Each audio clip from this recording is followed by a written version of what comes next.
जय हिंद दोस्तों। आज हम इस वीडियो में जानेंगे कि जीरो एफआईआर क्या होता है और चार्जशीट एफआईआर क्या होता है। देखिए, इससे पहले हमने आपको बता दिया था कि अगर आपके ऊपर कोई फर्जी एफआईआर कर दे तो आप किस तरीके से बच सकते हैं। अगर आपने वह वीडियो नहीं देखा है तो डिस्क्रिप्शन में उसका लिंक मिल जाएगा, आप वहां से जाके देख लीजिएगा। अगर आपको ये सब जानना है, समझना है, तो आप इस वीडियो को लास्ट तक देखिएगा और नए हो तो चैनल को सब्सक्राइब भी कर दीजिएगा। तो चलिए हम वीडियो को शुरू करते हैं और हम जानते हैं कि जीरो एफआईआर क्या होता है। लेकिन उससे पहले हमको समझना पड़ेगा कि क्राइम कितने प्रकार से होते हैं। देखिए, क्राइम तो अनेक प्रकार से होते हैं, लेकिन इनको बांटा गया है दो भागों में। देखिए, पहला हमारा क्या है, क्रॉजमल यानी कि संज्ञेय अपराध, जिसे हम संज्ञेय अपराध कहते हैं, वैसे उर्दू में कहा जाता है संगीन जुर्म। देखिए, कहीं अगर आपके सामने संगीन जुर्म या संज्ञेय अपराध की बात आती है, दोनों एक ही बातें हैं, आप कंफ्यूज नहीं होइएगा, दोनों एक ही बातें हैं। तो हमारा पहला तो ये हो गया।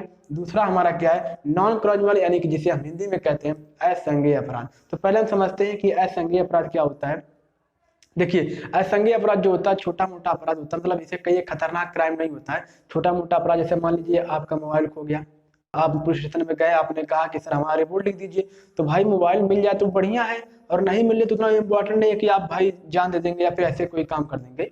तो मान लीजिए मिल गया मोबाइल तो ठीक है, आप इसलिए गए वहां पे रिपोर्ट लिखवाने कि उसमें आपका सिम कार्ड है, आपके सिम कार्ड से कोई मिसयूज कर सकता है। अगर मिसयूज कर देगा तो आप ही फंसेंगे। अगर आपने रिपोर्ट कर दिया है तो आप नहीं फंसेंगे, क्योंकि आपने रिपोर्ट कर दिया था वहां पे कि सर हमारा मोबाइल खो गया था और हमने रिपोर्ट कर दिया था। उसके बाद हमारे सिम कार्ड से मिसयूज हुआ तो इसके जिम्मेदार हम नहीं है। तो इसमें हम क्या करते हैं, एनसीआर यानी कि जिसे कहते हैं नॉन क्रॉनिमल रिपोर्ट। ठीक है, अगर आप इस छोटे मोटे क्राइम में जाएंगे या वहां पर पुलिस स्टेशन में रिपोर्ट लिखवाने के लिए, तो आपका एफआईआर दर्ज नहीं होगा। आपका क्या लिखा जाएगा, नॉन क्रॉनिमल रिपोर्ट, यानी जिसे हम शॉर्टकट में कहते हैं एनसीआर। देखिए, इसमें पुलिस उतना एक्टिव नहीं होती है, क्योंकि ये थोड़ा मामूली सा केस होता है। हाँ, 90 दिन के अंदर पुलिस को रिपोर्ट करना पड़ता है अपने बड़े सीनियर अफसर को कि हाँ क्राइम छोटा मोटा था, इसको हमने रफा दफा कर दिया और कोई बड़ा क्राइम नहीं था। तो इसमें पुलिस उतना दिलचस्पी नहीं दिखाती है जितना उतना संज्ञेय अपराध में दिखाती है। तो अगर आप इस टाइप के मतलब अगर गए वहां पे आप मतलब रिपोर्ट लिखवाने, तो आपका एफआईआर नहीं लिखा जाएगा। आपका देखिए एनसीआर यानी कि नॉन क्रोनिमल रिपोर्ट लिखा जाएगा, और वह 90 दिन में, और हाँ रिकॉर्ड में रख लिया जाएगा कि भविष्य में मान लीजिए आपके सिम कार्ड से मिसयूज हुआ तो उसके जिम्मेदार आप नहीं, रिकॉर्ड में रहेगा। आई होप कि आप समझ गए होंगे कि नॉन क्रोनिमल क्राइम यानी कि असंज्ञेय अपराध क्या है। तो चलिए अब हम समझते हैं नेक्स्ट हमारा क्या है कि संज्ञेय अपराध यानी कि संगीन जुर्म। देखिए, खतरनाक क्राइम, जैसे मान लीजिए आपने मार दिया, किसी का सर फूट गया, या फिर रेप, मर्डर, डकैती, और किसी आप फोन पे धमकी दे कि नहीं तुमको आओ वहां देख लेंगे। तो ये सब भाई खतरनाक क्राइम है ना। जैसे मान लीजिए किसी का मोबाइल लिया, आपने किसी का मोबाइल छीन लिया या फिर मतलब डकैती करके ले लिया, तो भाई साहब वो असंज्ञेय अपराध में थोड़ी ना आएगा, क्योंकि असंज्ञेय जो अपराध है उसमें थोड़ी ना आएगा, क्योंकि भाई उसका मोबाइल खोया थोड़ी ना है, आपने छीना है, डकैती किया है। तो ये सब जो खतरनाक क्राइम यानी कि ये सब किस में आते हैं, संज्ञेय अपराध, जिसे हम कहते हैं क्रिमिनल क्राइम। ठीक है, तो इसमें आते हैं। अब देखिए, इसमें कुछ अलग प्रोसेस है। मान लीजिए कि आप गए, आपके साथ संज्ञेय अपराध हुआ, ऐसे मान लीजिए किसी ने मार दिया, आपका सर फूट गया है, तो भाई साहब आपके साथ जो अपराध हुआ है वो संज्ञेय अपराध है। तो आप जाएंगे पुलिस स्टेशन में, मतलब वहाँ पुलिस चौकी में, आप कहेंगे कि सर हमारा एफआईआर दर्ज कर दिए, हम मतलब हमारे साथ संज्ञेय अपराध हुआ है। देखिए, सीआरपीसी की धारा 154 के तहत पुलिस बाध्य है कि संज्ञेय अपराध में उसको एफआईआर 100% लिखना है।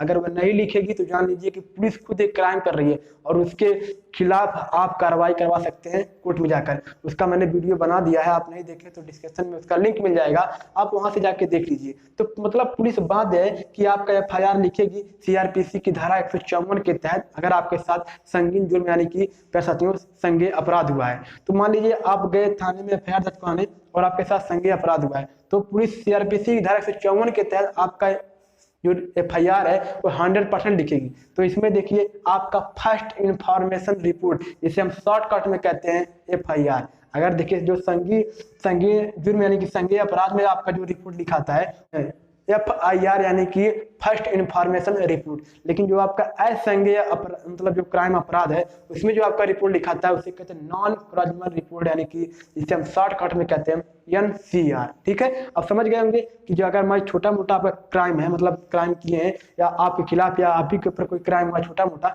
तो उसमें आप एनसीआर आप लिखवाया जाता है किसी में, मतलब पुलिस चौकी में जाकर। तो वहां पे आपका एफआईआर नहीं दर्ज होगा। छोटे मोटे क्राइम जैसे जो आपका ये हो गया असंज्ञेय अपराध हो गया। इसमें आपका नॉन क्राइमल रिपोर्ट यानी कि आपका एनसीआर उसमें लिखा जाएगा। लेकिन अगर आपके साथ कोई मतलब खतरनाक क्राइम या फिर कहिए कि मतलब जो खतरनाक क्राइम हो, जैसे अगर मान लीजिए संज्ञेय अपराध में आ रहा है, तो आपका फर्स्ट इंफॉर्मेशन रिपोर्ट यानी कि प्यारे साथियों आपका जो रिपोर्ट लिखा जाएगा उसे हम फर्स्ट इंफॉर्मेशन रिपोर्ट, उसे शॉर्टकट में कहते हैं FIR।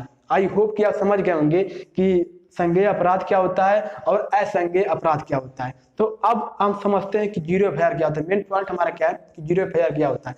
देखिए, मैं उसको बताने से पहले आपको एक डेमो देना चाहता हूँ। जैसे मान लीजिए जो सुशांत राजपूत का केस था, सुशांत सिंह राजपूत का केस था, वो मुंबई में उनका जो मतलब केस था वो मुंबई में था, जो उनके साथ क्राइम हुआ। मान लीजिए सुसाइड किए कि पता नहीं वो क्या किए, अब जो सीबीआई जांच करके रिपोर्ट बताएगी तभी ना हम लोग जानेंगे। लेकिन जो उनके साथ क्राइम हुआ मान लीजिए वो मुंबई में हुआ था, लेकिन उनके जो पिताजी थे वो कहाँ रहते थे, वो बिहार में रहते थे। तो उन्होंने क्या किया, बिहार में प्यारे साथियों उन्होंने क्या किया, बिहार में रिपोर्ट लिखवा दिया, मतलब एफआईआर दर्ज करवा दिया। देखिए, किसी भी थाने को अधिकार नहीं है कि आप किसी भी थाने का अपना थाने का केस अपने थाने में स्टडी कर सकते हैं। लेकिन हाँ, सीआरपीसी की धारा 154 के तहत किसी भी थाने या किसी भी पुलिस को मतलब यह अधिकार है कि वो आपका एफआईआर दर्ज करेगी। अब देखिए, केस हुआ था मुंबई में, लेकिन उनके पिताजी कहाँ पे थे, दिल्ली बिहार में थे।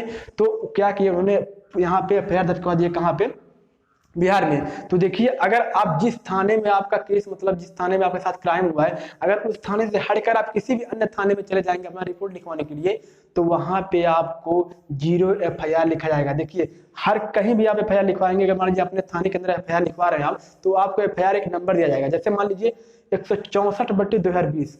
अब इसका मतलब समझिएगा, 164/2020 का मतलब है कि 2020 में आपका 164वां नंबर एफआईआर दर्ज हुआ, पुलिस इस पर इन्वेस्टिगेशन करेगी। ठीक है, तो अगर मान लीजिए आप जिस जिले मतलब जिस थाने में आपके साथ क्राइम हुआ था, आप किसी अन्य थाने में गए एफआईआर दर्ज करने लिए। देखिए, सुशांत राजपूत में क्या हुआ है कि उनके पिताजी बिहार में लिखवा दिए, तो वहां जो उनका एफआईआर लिखा गया, क्योंकि भाई पुलिस बाद एफआईआर तो लिखेगी, तो लेकिन पुलिस ने क्या किया, जीरो एफआईआर लिखा, क्योंकि उनको कोई नंबर नहीं दिया गया। वहां पे देखिए, एफआईआर के आगे एक जीरो बना दीजिएगा, तो वहां पे आपका क्या हो जाता है, जीरो एफआईआर। आई होप कि आप समझ गए होंगे। अब हम आपको एक लाइन में समझाते हैं कि जीरो एफआईआर क्या होता है। जैसे अगर मान लीजिए आपके साथ कोई क्राइम, आपके साथ कोई क्राइम हुआ और क्राइम जिस थाने के अंदर हुआ, आपने क्या किया, किसी अन्य थाने में जाकर आपने एफआईआर दर्ज करवा दिया। समझिएगा, किसी अन्य थाने में अगर आप अपना एफआईआर दर्ज करवाते हैं तो आपका जीरो एफआईआर होगा। समझ गए होंगे कि जीरो एफआईआर क्या होता है। जैसे होता क्या है कि जैसे आसाराम मतलब बापू क्या थे, राजस्थान के थे, लेकिन उनके ऊपर जो एफआईआर दर्ज हुआ वो दिल्ली से हुआ, क्योंकि इससे जो बड़े बड़े लोग होते हैं उनका भाई थाने में दबदबा होता है, तो उनके खिलाफ एफआईआर लिखा जाता है। तो इस प्रकार भी लोग अदर मतलब थाने से भी एफआईआर लिखवा लेते हैं। और देखिए, जीरो एफआईआर में मतलब कोई भी थाना मतलब लिखेगा, और जिस थाने में केस है वहां पे भेज देगा, भैया तुम्हें इन्वेस्टिगेशन करो, अपना मतलब जो भी होता है इसका प्रोसेस आगे बढ़ाओ। तो आई होप कि आप समझ गए होंगे कि जीरो एफआईआर क्या होता है। अब हम समझते हैं कि चार्जशीट एफआईआर क्या होता है। देखिए, मैं आपको एक सलाह देना चाहता हूं कि जब तक जीरो एफआईआर लिखा गया है, जब तक जीरो एफआईआर आपका लिखा गया है, तब तक आप मतलब इंस्पेक्टर से कहिए साहब कुछ लिख के रफा दफा कर दीजिए। लेकिन जब आपके ऊपर या किसी के ऊपर भी चार्जशीट एफआईआर दर्ज हो गया, तो उसके बाद पुलिस का काम खत्म। उसके बाद आपका कोर्ट देखेगी, आपका कोर्ट केस में चलेगा। हाँ, अगर आपने क्राइम नहीं किया है तो आपको मतलब रिहा कर देगी, अगर आपने क्राइम किया तो जेल में सड़ाएगी। ठीक है, तो समझते हैं चार्जशीट एफआईआर क्या होता है। देखिए, चार्जशीट को हम हिंदी में कहते हैं आरोप पत्र। क्या कहते हैं, आरोप पत्र। जैसे मान लीजिए किसी ने आपके ऊपर गोली चला दिया, तो भाई वो क्राइम किया है और संज्ञेय अपराध में उसके मतलब फर्स्ट इंफॉर्मेशन रिपोर्ट यानी कि एफआईआर उसके ऊपर दर्ज होगी। तो भाई साहब क्या होगा कि आरोप पत्र, जिसे हम चार्जशीट को क्या कहते हैं, आरोप पत्र कहते हैं। अब देखिए, पुलिस आएगी, आपसे पूछताछ करेगी और बाकायदे चार्जशीट बनाएगी। ठीक है, देखिए आप चार्जशीट बाकायदे बनाएगी, और देखिए चार्जशीट का नंबर होता है, मान लीजिए पहले अगर नीचे 50वां पन्ना है, उसके बाद आपका 51, उसके बाद 52। अब ये ना कहे कि आप 51 फाड़ देंगे, भाई 51 फाड़ दिया तो फिर आप देखिए 52 होगा, फिर उसके बाद 51 होना चाहिए ना, फिर 50 ना होना चाहिए। तो इस प्रकार अगर चार्जशीट आपका दर्ज मतलब लिखा गया, तो फिर आप पुलिस से कोई मतलब सलाह या फिर कोई घूस मतलब करके केस को रफा दफा नहीं कर सकते हैं। अगर आपको करना ही है तो आप जीरो एफआईआर तक अपना अच्छी तरीके से पकड़ है तो फिर अपना केस रफा दफा करवा लीजिए। लेकिन जब चार्जशीट आपका दर्ज हो गया तो जान लीजिए कि अब आपका केस कोर्ट में जाएगा, वहां पे आपका केस स्टडी होगा। तो देखिए, अब मान लीजिए कि हमने आपको बता रहा था कि भाई मान लीजिए किसी ने आपके ऊपर गोली चला दिया, तो क्या होता है कि उसने गोली चलाया है तो आपसे पुलिस पूछताछ करेगी कि हाँ किस बंदूक से चलाया होगा या फिर कितनी दूरी से चलाया है, आपको कहाँ लगा है, कैसे लगा है, मतलब सारा जो कहते हैं आरोप पत्र, नहीं आप उसके ऊपर आरोप लगाएंगे कि हाँ फला फला उसका नाम है, उन्होंने हमारे ऊपर गोली चलाया, ऐसे ऐसे करके मारा। तो आप आरोप पत्र मतलब उसके उसके प्रति आपने आरोप लगा दिया कि हाँ हमारे ऊपर ये क्राइम हुआ है।